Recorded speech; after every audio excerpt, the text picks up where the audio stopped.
L'histoire des roadsters chez BMW a débuté il y a plus de 75 ans maintenant. En 1995 arrive le Z3, remplacé en 2002 par le Z4. Aujourd'hui, voici le roadster Z4 deuxième génération. Son arrivée signifie par la même occasion la fin du coupé façon break de chasse, en adoptant un toit en dur rétractable. Pour autant, le principe reste le même, c'est une propulsion avec un centre de gravité bas et un moteur à l'avant. Une des nouveautés, il bénéficie de la technologie Efficiency Dynamics, soit de la récupération d'énergie au freinage, d'une construction allégée, d'un indicateur de changement de rapport et d'une aérodynamique travaillée afin d'optimiser la consommation.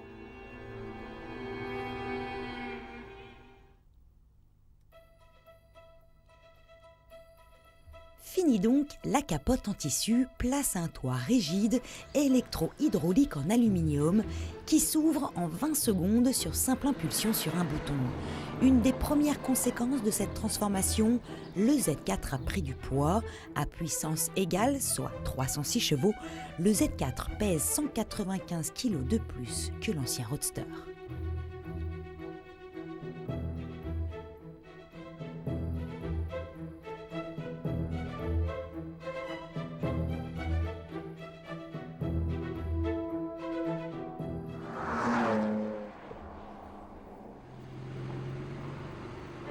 Esthétiquement, le nouveau Z4 nous a complètement séduits. Il a gagné en virilité, son capot gigantesque en impose, son empattement long et son porte-à-faux arrière très court lui donnent un style américain du plus bel effet. Il est plus long et plus large que le précédent et bien plus charismatique qu'un Mercedes SLK ou qu'un Audi TT par exemple. Sachez aussi que c'est une femme qui l'a dessiné, Julienne Blasi, un coup de crayon sacrément réussi. BMW avoue avoir voulu changer le positionnement de son Z4, c'est-à-dire que la marque l'a voulu beaucoup plus confortable, plus spacieux et moins radical, tout en restant exclusif. En clair, il se rapproche un peu plus de la philosophie de la série 6 cabriolet et ne cherche surtout pas à marcher sur les plates-bandes d'un Porsche Boxster.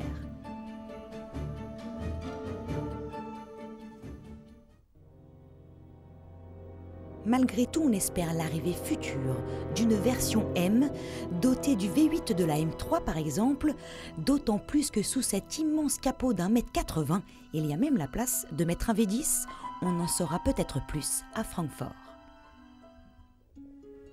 L'intérieur est particulièrement accueillant et plus spacieux que la génération précédente, plus cossu aussi. Les matériaux utilisés sont bien plus nobles, la finition sans faille, le Z4 peut recevoir le système e-drive dernière génération et petite touche nostalgique, les commandes de climatisation sont inspirées de celles du fameux Z8. Dès les premiers tours de roue, le toit fermé, on constate vraiment le changement d'univers. L'habitacle est plus lumineux et l'insonorisation très bien étudiée, l'amortissement est plus confortable. Ajoutez à cela un système adaptatif avec deux positions, sport et normal, qui joue sur la fermeté de la direction, la vitesse de passage des rapports, de la boîte auto et la réponse de l'accélérateur. De quoi faire ronronner ce superbe 6 cylindres en ligne biturbo de 306 chevaux, une merveille de couple et d'agrément. Il est associé à la boîte DKG à 7 rapports à double embrayage avec palette au volant, une merveille.